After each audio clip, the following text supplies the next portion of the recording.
El camino de la cruz. Los soldados romanos llevaron a Jesús al patio del palacio y reunieron a toda la tropa en torno a él. Le quitaron sus vestidos y le pusieron una capa de soldado de color rojo. Después le colocaron en la cabeza una corona que habían trenzado con espinos, y en la mano derecha le pusieron una caña. Doblaban la rodilla ante Jesús y se burlaban de él, diciendo: «¡Viva el rey de los judíos!». Le escupían en la cara y con la caña le golpeaban en la cabeza. Cuando terminaron de burlarse de él, le quitaron la capa de soldado, le pusieron de nuevo sus ropas y lo llevaron a crucificar. Por el camino se encontraron con un hombre de Cirene llamado Simón y le obligaron a que cargara con la cruz de Jesús. Cuando llegaron al lugar que se llama Gólgota o Calvario, o sea, calavera, le dieron de beber vino mezclado con hiel. Jesús lo probó, pero no lo quiso beber. Allí lo crucificaron y después se repartieron entre ellos la ropa de Jesús, echándola a suertes. Luego se sentaron a vigilarlo. Encima de su cabeza habían puesto un letrero con el motivo de su condena. En él que se leía: «Este es Jesús, el Rey de los judíos». También crucificaron con él a 2 ladrones, uno a su derecha y el otro a su izquierda. Los que pasaban por allí lo insultaban, movían la cabeza y decían: «Vaya, tú que destruyes el templo y lo levantas de nuevo en 3 días. Si eres el Hijo de Dios, libérate del suplicio y baja de la cruz». Los jefes de los sacerdotes, los jefes de los judíos y los maestros de la ley también se burlaban de él. Decían: «Ha salvado a otros y no es capaz de salvarse a sí mismo. Que baje de la cruz el Rey de Israel y creeremos en él». Ha puesto su confianza en Dios. Si Dios lo ama, que lo salve, pues él mismo dijo: «Soy hijo de Dios». Hasta los ladrones que habían sido crucificados con él lo insultaban. Desde el mediodía hasta las 3 de la tarde, todo el país se cubrió de tinieblas. A eso de las 3, Jesús gritó con fuerza: «Elí, Elí, lama sabactani», que quiere decir: Dios mío, ¿por qué me has abandonado?». Al oírlo, algunos de los presentes decían: «Está llamando a Elías». Uno de ellos corrió, tomó una esponja, la empapó en vinagre y la puso en la punta de una caña para darle de beber.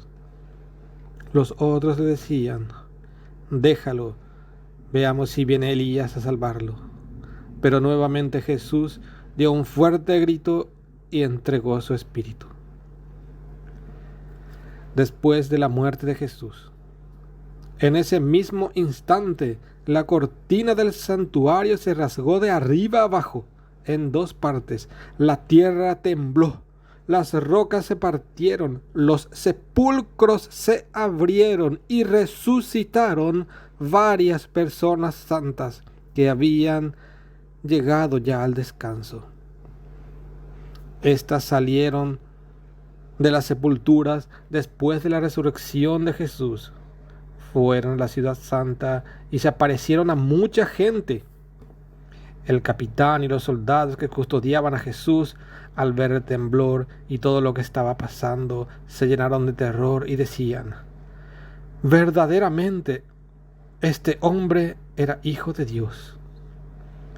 También estaban allí, observándolo todo, algunas mujeres que desde Galilea habían seguido a Jesús para servirlo. Entre ellas estaba María Magdalena, María, madre de Santiago y de José, y la madre de los hijos de Zebedeo sepultan a Jesús. Siendo ya tarde, llegó un hombre rico de Arimatea, llamado José, que también se había hecho discípulo de Jesús. Se presentó a Pilato y le pidió el cuerpo de Jesús, y el gobernador ordenó que se lo entregaran. José tomó entonces el cuerpo de Jesús, lo envolvió en una sábana limpia y lo colocó en el sepulcro nuevo que se había hecho excavar en la roca.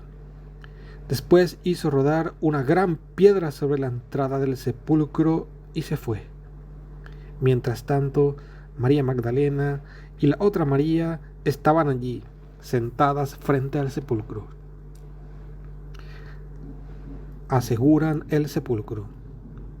Al día siguiente, el día después de la preparación de la Pascua, los jefes de los sacerdotes y los fariseos se presentaron a Pilato y le dijeron: Señor, nos hemos acordado que ese mentiroso dijo cuando aún vivía: después de 3 días resucitaré.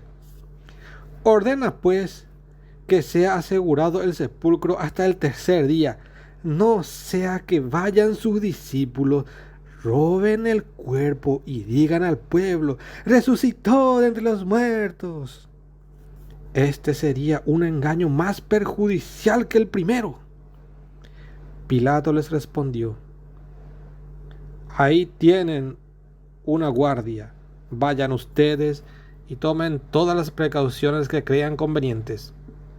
Ellos, pues, fueron al sepulcro y lo aseguraron. Sellaron la piedra que cerraba la entrada y pusieron guardia. En el patio interior, que se llamaba pretorio, a la vista de Pilato y de toda la gente ocupada en diversos quehaceres del palacio, los soldados se burlaban de nuestro Señor Jesucristo. Esta corona que se narra era una corona de juncos trenzada en forma de gorro y entrelazados con espinas muy grandes. Estos soldados romanos que se burlaban de nuestro Señor Jesucristo, ellos llegaban hasta tal punto el odio que jugaban con nuestro Señor. Jesús es Salvador porque es víctima. Rompe el engranaje de la violencia porque ha soportado la violencia extrema sin hacerse violento. En su humillación manifiesta la grandeza y la fuerza de Dios. Un detalle importante, Marcos narra que le dieron vino agridulce, que era bebida de los soldados mezclado con un poco de mirra, que tenía la función de quitarle el dolor. Lo habían preparado según la costumbre las damas caritativas de Jerusalén, tal vez las mismas de las que Lucas habla en el capítulo 23, verso 28. Pero acá Mateo habla de vino mezclado con hiel, que es una cosa insoportable, para recordar el Salmo 69, verso 22. Las letras que formaban el cartel que estaba arriba de la cruz tenía las letras INRI, que vemos en nuestros crucifijos y representan las iniciales de Jesús Nazareno, Rey de los Judíos. También aquí tenemos: fueron a la ciudad santa. Pero no se trata de Jerusalén, sino la ciudad celestial.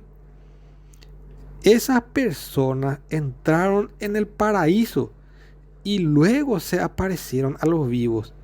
Así se cumplió la profecía de Daniel, capítulo 12, verso 2. Jesús descendió al lugar de los muertos. Esta antigua expresión de nuestro credo significa que Jesús encontró de una manera misteriosa pero real a esas multitudes históricas o prehistóricas que le estaban esperando.